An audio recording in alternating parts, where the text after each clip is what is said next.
ময়দানের আছেন বিএনপি কিংবা জামাত শিবির, তাদের প্রত্যেকেই কিন্তু আমরা তাদের যখনই যা যা ইন্টারভিউ আমরা দেখেছি, আমাদের সহকর্মীরা যে ইন্টারভিউ তাদের করেছেন, তারা প্রত্যেকেই বলেছেন তারা একটা গণতান্ত্রিক বাংলাদেশ দেখতে চাইছেন, তারা একটা অল ইনক্লুসিভ বাংলাদেশ দেখতে চাইছেন। এবং তারা বলছেন এবং এই এই এই কথাটা আমরা এর আগেও জুলাই অভ্যুত্থানের পরেও কিন্তু আমরা বহু মানুষের কাছে শুনেছিলাম যে আওয়ামী লীগের নেতারা তারা যদি ক্ষমা চেয়ে নেন, যা ঘটেছে তার জন্য যদি তারা ক্ষমা চেয়ে নেন, তাহলে তারা আবার রাজনীতিতে ফেরার একটা জায়গায় পৌঁছতে পারবেন। আপনারা কি ক্ষমা চাওয়ার জায়গায় আছেন? আপনি বলেন, আওয়ামী লীগ যদি ক্ষমা চায় তাহলে তারা ছাড় দিয়ে দেবে? নির্বাচন তো করে ফেলেছে। আমরা বারবার বলেছি এখানে, আমার মা নিজে ব্যক্তিগতভাবে জুলাই 24 সালেই যারা নিহত হয়েছে তাদের পরিবারদের সাথে দেখা করেছেন, তাদেরকে ওয়াদা করেছেন বিচার হবে। তবে আমরা একটা জুডিশিয়াল কমিটিও গঠন করেছিলাম, সেই কমিটিকে তো এই সরকার এসে বাতিল করে দিয়েছে। শুধু সেটা না, আওয়ামী লীগের তো শত শত কর্মী হত্যা হয়েছে, যারা তাদেরকে হত্যা করেছে তাদেরকে কিন্তু এই সরকার ইনডেমনিটি দিয়েছে, আইনগতভাবে ইনডেমনিটি দিয়েছে, যে যারা প্রোটেস্টার তাদের কোনো আইন, তাদের বিরুদ্ধে কোনো আইনগত বিচার হবে না। তো আপনি এক হাতে আপনি হত্যাকাণ্ডর ইনডেমনিটি দিচ্ছেন, আরেক হাতে আপনি ক্ষমা চাচ্ছেন, ক্ষমার দাবি করছেন, সেটা কিভাবে হয় সেটা আমাকে বোঝান। যে এক সেট হত্যাকাণ্ড সেটা একদম জায়েজ, সেটা আইনগতভাবেই জায়েজ, অথচ আপনি ক্ষমার কথা বলছেন, সেটা কিভাবে হয়? বিচার হতে হলে তো সমান সমান বিচার হতে হবে। কিন্তু আপনার কি মনে হয় না যে জুলাই আগস্ট মাসে যে ঘটনা ঘটেছিল, সেই সময় যারা সরকার ছিল, আপনার মা তখন প্রধানমন্ত্রী ছিলেন, এই গোটা বিষয়টাকে আরো অন্যরকম ভাবে, আরো মানবিক জায়গা থেকে হ্যান্ডেল করা যেত? আমাদের উপর যেভাবে নির্যাতন করা হয়েছে, এখানে তো কারো কথা বলারই সুযোগ ছিল না। এখন 1.5 বছর হয়ে গেছে, তো এখন আর কি বিষয় থাকে? যেভাবে আওয়ামী লীগের উপর নির্যাতন করা হয়েছে, এগুলা যদি আপনি মেনে নিতে পারেন, তাহলে আওয়ামী লীগের আর কি থাকে বলা? আমি আবার জেল দেওয়া, আওয়ামী লীগকে হত্যা করা একদম এটা কোনো ব্যাপারই না। তাহলে আর ক্ষমা চাওয়ার কি থাকে? বিএনপির চেয়ারম্যান যারা তারেক রহমান, তিনি কিন্তু একটি সাক্ষাৎকারে, রয়টার্সকে একটি সাক্ষাৎকারে তিনি বলেছেন যে শেখ হাসিনার যারা ছেলে মেয়ে তারা যদি বাংলাদেশের রাজনীতিতে আসতে চান তাহলে তারা স্বাগত। আপনি কি তাহলে বাংলাদেশের যেই পরবর্তী রাজনীতি, সেই রাজনীতির ময়দানে নামছেন, বা আপনার মায়ের সঙ্গে এই বিষয়ে কোনো কথা হয়েছে? না, আমার এখানে এই বিষয়ে কোনো সিদ্ধান্ত নাই। আমি কোনোদিন সরাসরি রাজনীতি করতে চাইনি। ভবিষ্যতে কি হবে আমি তো বলতে পারবো না।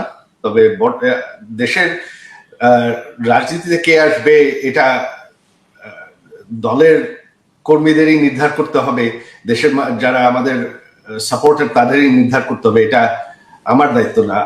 আমি তো তাদেরকে বলে দিতে পারি না। তো আমি সারা জীবনে বিদেশে, আমি আমেরিকা এখন 31 বছর ধরে আছি, এখানে আমি শান্তিতেই আছি।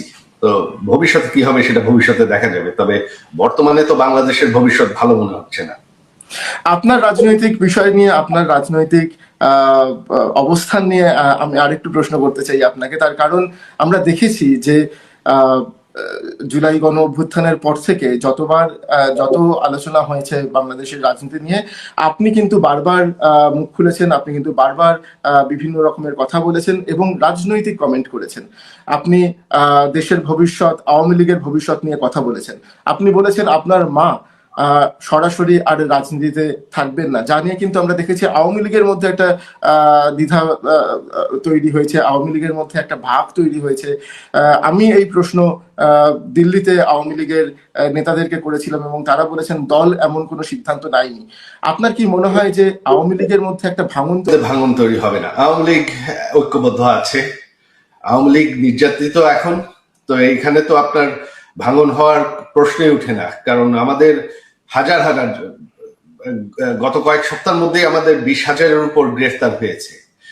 গত 1.5 বছরে আমাদের হাজার হাজার নেতারা কর্মীরা জেলে আছে এখনো কোনো বিচার ছাড়া। আর বাকিদের তো দেশ ছেড়ে অনেকের হাজার হাজারের দেশ ছেড়ে ভেগে যেতে হয়েছে, কারণ তাদের বাড়ি ঘর পুড়িয়ে দেওয়া হয়েছে। আমার যে নিজের বাড়ি, আমার বাবার বানানো বাড়ি, সেই 40 বছর পুরানো বাড়ি, ওই বাড়ি পুড়িয়ে দেওয়া হয়েছে। তো এখন তো বাংলাদেশে কোনো গণতান্ত্রিক পরিস্থিতিই নাই। তো সেখানে রাজনৈতিক দলের কি হবে এটা এখন চিন্তা করে কোনো লাভ নেই, এটা ভবিষ্যতেই দেখা যাবে। আমি আবার আপনাকে একটা প্রশ্ন করতে চাই, যেটা আমি শুরুতেই আপনাকে যে প্রশ্ন করেছিলাম, যে আপনি এবং আওয়ামী লীগ বাংলাদেশের ভবিষ্যৎ কিরম ভাবে দেখছে? আপনাদের মনে হয় সত্যি সত্যি দেশে ফিরতে পারবে? এবং যদি ফেরে তাহলে কিরম ভাবে ফিরবে? নতুন মোড়কে ফিরবে? নতুন প্রজন্ম আওয়ামী লীগের দায়িত্ব গ্রহণ করবে, নাকি নাকি কি হবে? আপনারা কি ভাবছেন? আওয়ামী লীগ হচ্ছে স্বাধীনতার দল আর দেশের সব থেকে পুরানো দল। আওয়ামী লীগ মুছে যাবে না। আওয়ামী লীগ ফেরার প্রশ্ন না, আওয়ামী লীগ দেশে আছে। এই দেখেন, এই নির্বাচনে দেশের অর্ধেকের বেশি মানুষ কিন্তু ভোট দেন, তারা বেশিরভাগ আওয়ামী লীগের সমর্থক। তো আওয়ামী লীগ দেশে আছে, সেটা প্রশ্ন, সেটা ভবিষ্যতে দেখা যাবে। আপনি যে বলছেন আওয়ামী লীগ দেশে আছে, এখানেই আমার প্রশ্ন। আওয়ামী লীগের যারা তৃণমূল স্তরের একেবারে গ্রাসরুট লেভেলের যে কর্মীরা, তারা আমরা দেখেছি তারা দেশে আছেন। তাদের অনেকের উপরে আক্রমণ হয়েছে, সেও আমরা দেখেছি এই গত 1.5 বছরে। কিন্তু তারপরেও তারা মাটি কামড়ে পড়ে আছেন। এই যে গোটা নির্বাচনের প্রক্রিয়া, আমরা আওয়ামী লীগের যে শক্ত ঘাঁটি, সেই সমস্ত জায়গা থেকে আমরা রিপোর্ট করেছি এবং আমরা সেখানে দেখিয়েছি যে সেখানে এখনো আওয়ামী লীগের কর্মীরা তারা কিন্তু বলছেন যে তারা তাদের দলের কথা ভাবছেন, তারা তাদের দলের পাশে আছেন। অথচ আওয়ামী লীগের যারা একেবারে প্রথম সারির নেতৃত্ব, তারা কিন্তু সবাই দেশ থেকে পালিয়েছেন, অধিকাংশ তাদের দেশ থেকে পালিয়েছেন, তারা অন্য দেশে গিয়ে আশ্রয় নিয়েছেন। আওয়ামী লীগ চলছে কি করে? আপনার কি মনে হয় না যে আওয়ামী লীগকে যদি, যেটা আপনি বলছেন, রাজনৈতিক প্রক্রিয়ায় ফেরাতে হয়, তাহলে এই যেই আপনাদের যে ভোটার রয়েছে কিংবা আপনাদের যে কর্মীরা রয়েছেন, তাদের পাশে গিয়ে দাঁড়ানোর প্রয়োজন, আপনাদের নেতা কর্মীদের পাশে? এখন আমাদের নেতাদের উপর যে নির্যাতন হচ্ছে, যেটা আপনি বললেন, তাদেরকে তো দেশে ফিরলে গ্রেফতার করা হবে, জেলে নেওয়া হবে, হত্যা করা হবে। গত 1.5 বছরে 500-র উপর আমাদের নেতা কর্মী হত্যা করা হয়েছে। তাদের মধ্যে প্রায় 35 জনের মতন পুলিশের কারাগারেই হত্যা করা হয়েছে। তো এখন তো সেই পরিস্থিতিই নাই। আপনি যদি একটা গণতন্ত্রের কথা বলেন, সব থেকে বড় দল, যেটা সব থেকে পুরানো দল, তাদেরকে যদি আপনি গায়ের জোরে এভাবে নির্যাতন করে ব্যান করে রাখেন, তো তারা ফিরবে কিভাবে? বাংলাদেশে এখন যারা রাজনীতির, আমি আবার একটা প্রশ্নে ফিরে যাচ্ছি আপনার কাছে, যেই প্রশ্ন দিয়ে আমি শুরু করেছিলাম। সেটা হলো যে বাংলাদেশের এখন যেই রাজনৈতিক পরিস্থিতি যেই জায়গায় এসে দাঁড়িয়েছে, তার কারণ আমরা জানি যে গত 1.5 বছরে ইন্টারিম সরকার ছিল। সেই ইন্টারিম সরকারকে আপনারা একরকম ভাবে দেখেছেন। এখন একটা নির্বাচন হয়েছে, সেই নির্বাচনের পরে নতুন সরকার তারা ক্ষমতায় আসবে। এই গোটা পরিস্থিতির মধ্যে যেটা আপনি আল জাজিরাকে সম্প্রতি বলেছেন, আমাদেরকে বলেছেন বিভিন্ন সাক্ষাৎকারে, যে আপনার মনে হয় না যে আপনার মা শেখ হাসিনা তিনি আর রাজনৈতিকভাবে বাংলাদেশের রাজনীতিতে প্রবেশ করবেন, তিনি আর বাংলাদেশের রাজনীতিতে অংশগ্রহণ করবেন? আপনি কি এখনো আপনার এই বক্তব্যে একই জায়গায় দাঁড়িয়ে আছেন? তিনি বহুত আগে রিটায়ার করতে চেয়েছিলেন। তিনি আসলে এত বছর রাজনীতি করতে চান। তো তিনি কি করবেন এটা ওনাকেই জিজ্ঞেস করতে হবে। তবে আমার আর মনে হয় না। তো সেটা আবার বলছি যে ভবিষ্যতে কি হবে আমি বলতে পারি না। তবে তিনি বহুত বছর ধরেই 2018-র আগের থেকেই তিনি বলছেন তিনি রিটায়ার করতে চান। এটা কি একটা পারিবারিক প্রেশার? আপনারা চাইছেন না? আপনারা চাইছেন না? জি, আপনারা চাইছেন না? না, আমাদের কোনো প্রেশার নাই। তিনি একজন স্বাধীন ব্যক্তি, ওনার সিদ্ধান্ত তিনি নেবেন। আমি আমার শেষ প্রশ্ন, যেই প্রশ্ন আমি আপনাকে আগেও করেছিলাম, আমি আরো একবার আপনাকে জিজ্ঞেস করতে চাই। আমরা দেখেছি যে বলা যেতে পারে যে বাংলাদেশের এখন একটা নতুন অধ্যায় শুরু হয়েছে। দীর্ঘদিন ধরে আমরা দেখেছি শেখ হাসিনা তিনি ক্ষমতায় ছিলেন। আমরা দেখেছি তারেক রহমানের মা, তিনি দীর্ঘদিন ক্ষমতায় ছিলেন। তিনি, এই দুজনের মধ্যে বাংলাদেশের রাজনীতি দীর্ঘদিন ধরে চালিত হয়েছে। আহ, খালেদা জিয়া এখন আর নেই, তিনি মারা গেছেন। তারেক রহমান তার পরবর্তী প্রজন্ম ক্ষমতায় এসছেন, রাজনীতিতে এসছেন, বাংলাদেশের রাজনীতিতে যোগ দিয়েছেন। রোমান আপনি আপনারা কি আগেই বলে আপনি দিয়েছেন।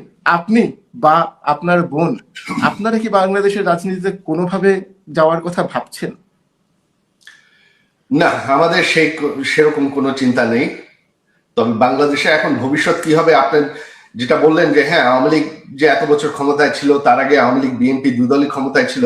তবে একটা জিনিস বাংলাদেশের মানুষ বুঝে, অলরেডি বোঝে, এবং আরো ভবিষ্যতে দেখা যাবে যে আওয়ামী লীগের যে 16-17 বছর, এটা যে অর্থনৈতিক অগ্রগতি, উন্নয়ন, আইন শৃঙ্খলা, জঙ্গিবাদের বিরুদ্ধে যে শক্তিশালী অবস্থান, এরকম শান্তিপূর্ণ সময়, এরকম অর্থনৈতিক উন্নয়ন বাংলাদেশের ইতিহাসে কোনোদিন হয়নি। আর এটা বাংলাদেশের মানুষ আরো গত 1.5 বছর টের পেয়েছেই। এখন যেই সরকারই আসুক, আগামীতে দেখা যাবে, কারণ আওয়ামী লীগের রেকর্ড কেউ ম্যাচ করতে পারবে না। আহ, যদি এরকম পরিস্থিতি তৈরি হয় যে যারা যারা আওয়ামী লীগের যেই নেতারা অলরেডি কনভিক্টেড বা যাদের বিরুদ্ধে বিভিন্ন অভিযোগ রয়েছে, যারা দেশের বাইরে বা বাংলাদেশের জেলে যারা আছেন, তাদেরকে বাদ দিয়ে নতুন প্রজন্মের আওয়ামী লীগ তৈরি করতে হয়, নতুন প্রজন্মের আওয়ামী লীগ, নতুন নেতৃত্ব যদি সামনে নিয়ে আসতে হয়, আপনার কি সাজেশন থাকবে সেক্ষেত্রে? সেটা দলের বিষয়। আপনার অন্যান্য দলে তো কি এটা মানে এটা একটা এটা দলের বিষয়। আওয়ামী লীগ একটা গণতান্ত্রিক দল। আওয়ামী লীগের নেতৃত্ব কে দেবে সেটা আওয়ামী লীগ নির্ধারণ করবে। এটা আমি বলে দিতে পারবো না।